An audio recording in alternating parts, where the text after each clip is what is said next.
Hello दोस्तों, Mahesh tube में आपका स्वागत है। ये मेरा टेलीग्राम चैनल है। आप इस टेलीग्राम चैनल पर भी जुड़ सकते हैं। महेश ट्यूब को लाइक करें, सब्सक्राइब करें, अपने दोस्तों के साथ ये सारे वीडियोस शेयर करें। राइट, इस पर आपको कंटेंट वाइज अच्छे वीडियो मिलेंगे। ठीक है, चलिए देर न करते हुए आगे बढ़ते हैं। यही टेलीग्राम चैनल का भी नाम है और यूट्यूब पर भी यही चैनल है, सेम नाम से दोनों।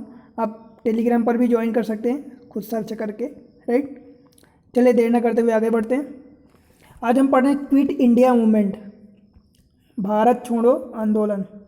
ठीक, आपको पता है हम क्यों पढ़ रहे हैं इसको? आज ये हिस्ट्री का टॉपिक है, हम इसको पढ़ क्यों रहे हैं? क्योंकि जैसा कि आपको पता है कि हमारी आज़ादी को इंडिपेंडेंस डे को 75 ईयर कंप्लीट हुए, मीन्स 76 मना रहे हैं हम इंडिपेंडेंस। 76 अभी सेलिब्रेट कर रहे हैं। ठीक है, 15 अगस्त को सेलिब्रेट किए हैं। 75 ईयर कंप्लीट हुए हैं क्योंकि 47 में अपनी कंट्री इंडिपेंडेंट हुई थी। उसके 5 साल पहले आप देखेंगे कि क्विट इंडिया मूवमेंट हुआ था। जब हमारी कंट्री जो आज़ाद हुई थी, पहला इंडिपेंडेंस डे मनाया गया था। उसके 5 साल पहले क्विट इंडिया मूवमेंट हुआ था 9 अगस्त 1942 को। तो इसके लिए 80 साल कंप्लीट हुए हैं, इसलिए हम इसको पढ़ रहे हैं। ठीक है, the biggest mass movement of the Indian freedom struggle quit India movement was launched. Right, the year mark 80 year of the quit India movement अथवा भारत छोड़ो आंदोलन। ठीक है, इसलिए इसको पढ़ रहे हैं। देखिए, इसके कुछ कारण थे, मतलब क्यों हुआ था क्विट इंडिया मूवमेंट, ये क्यों लॉन्च हुआ था। इसको स्टार्ट में हम QIM पढ़ेंगे। ठीक है, क्विट इंडिया मूवमेंट भारत छोड़ो आंदोलन। इसको लॉन्च क्यों किया गया था, आप तो पहले इसका रीज़न समझिए। क्या था कि जब वर्ल्ड वार 2 1939 में हुआ था, राइट, तो उस समय क्या था कि इंडिया की जो इन्वॉल्वमेंट थी, ब्रिटिश ने वर्ल्ड वार 2 में इंडिया की इन्वॉल्वमेंट, इंडिया के जो लीडर्स थे उनकी कंसल्टेशन के बिना, without prior consultation of the Indian leader, उसमें इन्वॉल्व कर दिए थे ब्रिटिश लोग। इंडिया के लीडर्स या इंडिया को, पूरी इंडिया को उसमें डाल दिए थे, झोंक दिए थे। इंडिया के लीडर से कंसल्ट भी नहीं किए थे। इसीलिए क्विट इंडिया मूवमेंट लॉन्च किया गया था। क्यों लॉन्च किया गया था? देखिए, स्टार्टिंग में क्या था कि क्रिप मिशन आया था। क्रिप मिशन आया इंडिया में, उसने क्या किया कि इंडिया को डोमिनियन स्टेटस दे रहा था। इंडिया उस टाइम क्या डिमांड कर रही थी? Full independence, complete independence demand कर रही थी, कंप्लीट फ्रीडम डिमांड कर रही थी। बट इंडिया को कंप्लीट फ्रीडम ना दे के वो अभी भी, मीन्स आप समझिए कि 1942 के पहले, मीन्स अराउंड 1940 के आसपास इंडिया को डोमिनेंट स्टेटस अभी भी दे रहा था। क्रिप मिशन कंप्लीट फ्रीडम नहीं दे रहा था, जिसके कारण क्रिप मिशन फेल हुआ। और जब क्रिप मिशन फेल हुआ तो उसके बाद ही क्विट इंडिया मूवमेंट लॉन्च कर दिया गया। ठीक है, देखिए इसके जो कुछ कारण थे कि क्रिप मिशन क्यों फेल हुआ था, ठीक, तो उसके भी कुछ कारण थे क्विट इंडिया मूवमेंट के फेल होने के।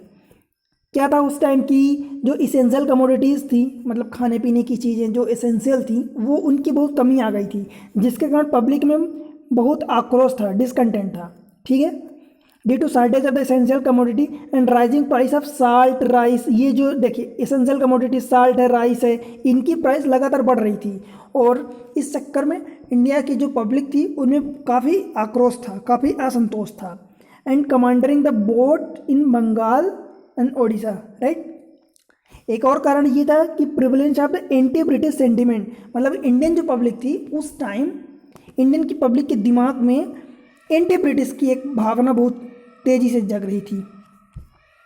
The sentiment were widely anti British and masses were demanding complete independence from the British. अपनी जो पब्लिक थी कंप्लीट इंडिपेंडेंस डिमांड कर रही थी, और इसके बावजूद वो हमें डोमिनियन स्टेटस दे रहे थे। क्रिप मिशन, ठीक, centralization of the many small movement, ये भी था। ये सारे कारण थे। ठीक है, इसके 3 फेसेस हुए थे।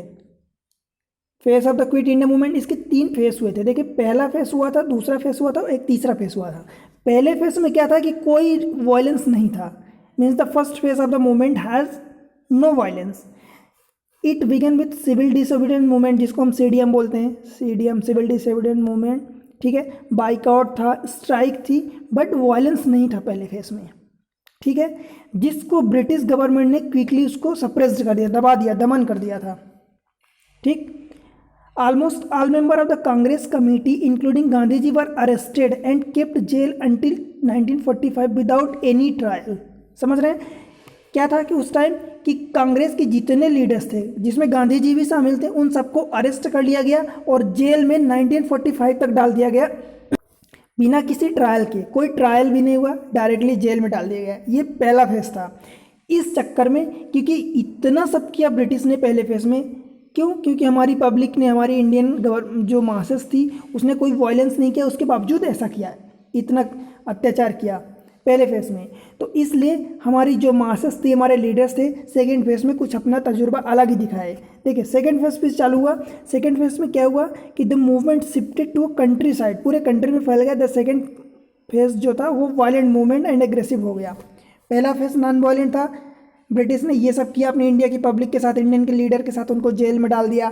ठीक है, इसलिए दूसरा फेज जो था उसको पूरे कंट्री में फैल गया और वायलेंट एंड एग्रेसिव टर्न हुआ। ठीक है, एनी बिल्डिंग, देखिए any building offices that were symbol of the colonial authority, जो भी कॉलोनियल अथॉरिटी की सिंबल्स के रूप में जानी जाती थी, उन पर अटैक किया और उसको डिस्ट्रैक्ट कर दिया। ठीक है, कम्युनिकेशन सिस्टम जो थे like railway station, track, telegraph pole, wire, इन सबको उन्होंने टारगेट किया इंडिया की पब्लिक ने और उन सबको डिस्ट्रॉय किया। ठीक, ये दूसरा फेज था। तीसरे फेज में क्या हुआ? थर्ड एंड लास्ट फेज जो था, इस फेज में there was a formation of many independent national and parallel government. बहुत सारी इंडिया में parallel and national independent government बनाई गई। ठीक, in the isolated pocket of the country such as Ballia, Satara, Tamluk, इन सब में बनाई गई। ठीक, उसके बाद क्या हुआ? ये तीन फेज खत्म हुए तो क्या हुआ कि जो हमारे successes of the quit India movement, उसके भी कुछ कारण थे कि हमारा क्विट इंडिया मूवमेंट क्यों सक्सेस हुआ। देखिए पूरे कंट्री में, अभी हमने पढ़ा कि दूसरे फेज में क्या था कि पूरे मासेस में फैल गया था। जब पूरे पहले फेज में, पहला फेज क्या था, उसमें कोई वायलेंस नहीं था, नो वायलेंस, तो ब्रिटिश ने सब अत्याचार किया। दूसरे फेज में क्या हुआ कि वायलेंस भी किया, वायलेंस कर दिया। ठीक है, फिर तीसरे फेज में क्या किया इंडियन गवर्नमेंट ने? तीसरे फेज में जितनी बहुत सारी गवर्नमेंट, इंडिपेंडेंट गवर्नमेंट बनाई गई, बलिया, सतारा, तामलुक में, इन सब जगह। ठीक है, उसके बाद इसके सक्सेस में क्या था कि वोमेन एम्पावरमेंट, मतलब वोमेन का जो पार्टिसिपेशन था बहुत ज़्यादा था। This movement had active participation of the women in the country. ठीक, लाइक अरुणा आसिफ अली, इन्होंने क्या किया था कि ग्वालियर टैंक मैदान में नेशनल फ्लैग फहराया था, होस्ट किया था। ठीक है, उषा मेहता थी, जो इन्होंने, आपको पता है कि अंडरग्राउंड इन्होंने रेडियो स्टेशन इस पे चालू किया था और जो जानकारी थी उसको फैलाया था। ठीक, फ्यूचर लीडर जो थे उनका राइज हुआ, लाइक बीजू पटनायक हुए, अरुणा आसिफ अली, उषा मेहता, ये राम मनोहर लोहिया, सुचेता कृपलानी, जेपी नारायण, ये सब आए, फ्यूचर लीडर बन के उभरे। ठीक, उसके अलावा नेशनलिज्म की एक भावना थी, वो काफ़ी आगे निकली, आगे बढ़ी।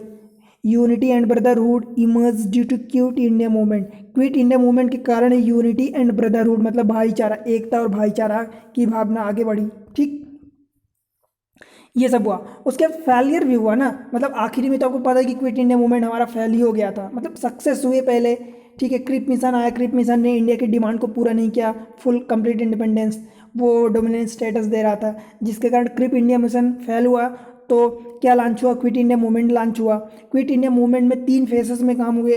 3 फेजेस के बाद हमारे सक्सेसेस थे, कई लीडर्स उभर के आए, पैरेलल गवर्नमेंट बनी। ठीक, उसके बाद फिर आखिरी में क्या हुआ कि वो फेल ही हुआ, क्विट इंडिया मूवमेंट अपना फेल हुआ।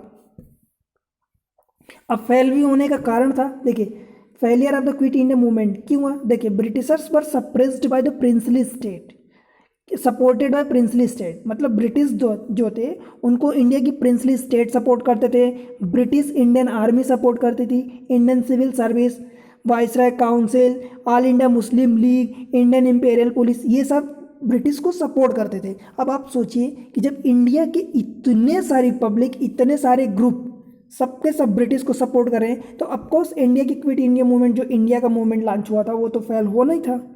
ठीक है, जो हिंदू महासभा, HMS बोलते हैं जिसको, हिंदू महासभा, RSS मतलब राष्ट्रीय स्वयंसेवक संघ, मुस्लिम लीग, इनने सपोर्ट तो नहीं किया बट इंडिया को डायरेक्टली अपोज किया।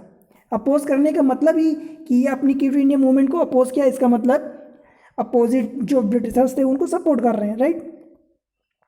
तो ये सब रीजन्स थे। इसी पर बेस चलिए क्वेश्चन करते हैं जो लास्ट ईयर यूपीएससी में पूछा गया था 17 में, ठीक है। With reference to Indian freedom struggle consider the following statement. इनमें आपको एक ऑर्डर अरेंज करना है। Mutiny in Royal Indian Navy, ठीक। क्विट इंडिया मूवमेंट लॉन्च्ड, ये तो अभी पढ़े ही रहे हैं। Second round table conference. Correct chronological order sequence आपको बताना है।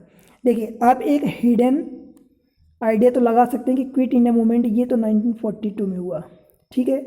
ये सेकेंड राउंड टेबल कॉन्फ्रेंस कब हुआ था? अराउंड 1931 के आसपास, ठीक है। ये mutiny of Royal Indian Navy RIN ये कब हुआ था? अराउंड 1946 के आसपास हुआ था। इतना तो आप अंदाज़ा लगा ही सकते हैं। तो आप सीधा समझ गए कि 31, 42, 46 मतलब 3 to 1। 3 to 1 कहाँ है? ये राशि, ठीक है। तो एक रफ आइडिया आप लगा सकते हैं। देखिए रॉयल इंडियन नेवी मुटनी अथवा revolt is also called the 1946 naval uprising was insurrection of the Indian naval rating soldier police personnel and civil, right। इसकी डेट ये दी है 1946 में, February 18 to February 23 1946, ठीक है। क्विट इंडिया मूवमेंट तो अपन ने पढ़ा ही 1946 में। सेकेंड RDC कब हुई थी? 1931 में, ठीक। तो इस तरीके से ये अपना हमने पढ़ा, क्या पढ़ा कि मैं इसके बारे में हमने पढ़ा कि ये जो अपना क्विट इंडिया मूवमेंट था उसके बारे में कि हमने देखा कि 80 साल कंप्लीट हो गए हैं, ऐसा ऐसा हुआ था। ये क्वेश्चन मेंस के पॉइंट ऑफ व्यू से इंपॉर्टेंट। प्री मेंस तो आप जानते हैं कि ये प्रीलिम्स में तो पूछा ही जाता है, क्विट इंडिया मूवमेंट कई बार इनफैक्ट पूछा गया है, ठीक है। ऑर्डर तो अपन एक क्वेश्चन देख लिए कि ऑर्डर अरेंज करने का क्रोनोलॉजिकल ऑर्डर में पूछता ही है। साथ ही साथ ये क्वेश्चन मेंस के पॉइंट ऑफ व्यू से इंपॉर्टेंट है। तो मेंस के पॉइंट ऑफ व्यू से अगर आपको क्विट इंडिया मूवमेंट के बारे में पूछता है तो आप यही लिखेंगे कि क्विट इंडिया मूवमेंट पहली बात तो लॉन्च क्यों किया गया, मतलब क्योंकि इंडिया की डिमांड थी कंप्लीट इंडिपेंडेंस डे की, कंप्लीट इंडिपेंडेंस की, है ना। तो जो क्रिप मिशन आया था उसके पहले, क्विट इंडिया मूवमेंट के पहले जो क्रिप मिशन आया था वो कंप्लीट इंडिपेंडेंस नहीं दे रहा था, डोमिनियन स्टेटस दे रहा था, इसलिए वो क्रिप मिशन फेल हुआ। तो क्रिप मिशन जब फेल हुआ तो हमने क्विट इंडिया मूवमेंट लॉन्च कर दिया। क्विट इंडिया मूवमेंट जब लॉन्च किया तो उसके बाद हमें बहुत सारे सपोर्ट्स मिले, है ना, सपोर्ट्स मिले। उसके बाद ये क्योंकि वर्ल्ड वार 2 हुआ था। तो वर्ल्ड वार 2 में जो ब्रिटिश गवर्नमेंट थी वो इंडिया के लीडर से, इंडिया की पब्लिक से बिना कंसल्टेशन के इंडिया को झोंक दिया था वर्ल्ड वार 2 में, जिसके कारण इंडियन काफ़ी गुस्से में थे।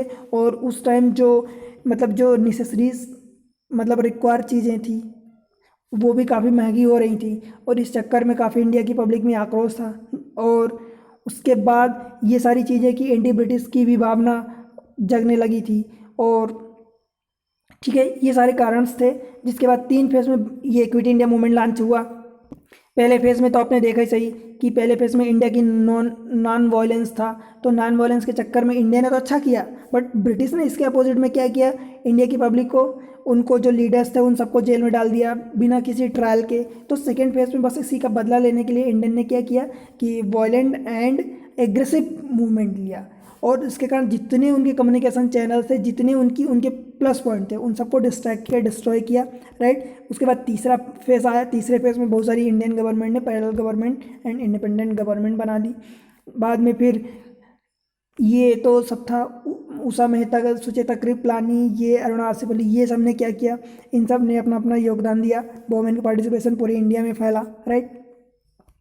फिर क्या हुआ कि जो इंडियन खुद थे, इंडियन में नेशनलिज्म की भावना जागने लगी। उसके बाद इंडियन जो खुद कौन थे इंडिया में, इंडिया के जो प्रिंसली स्टेट थे, इंडिया की पुलिस थी, ऑल इंडिया मुस्लिम लीग थी, इन सब ने क्या किया, ब्रिटिश को सपोर्ट किया। हिंदू महासभा, राष्ट्रीय स्वयंसेवक संघ, इन सब ने क्या किया, इंडिया के अगेंस्ट जाके, क्विट इंडिया मूवमेंट के अगेंस्ट जाके ब्रिटिश को सपोर्ट किया, जिसके कारण हमारा ये क्विट इंडिया मूवमेंट फेल हुआ। तो ये सब आपको याद रखना है, समझना है। मेंस के पॉइंट ऑफ व्यू से ये क्वेश्चन एक बहुत इंपॉर्टेंट है। आप इन पॉइंट्स को एक सीरियल ऑर्डर में आप मेंशन करें, आपको अच्छा मार्क्स मिलेगा, ठीक है। तब तक के मिलते हैं अगले लेक्चर में, तब तक के बाय बाय।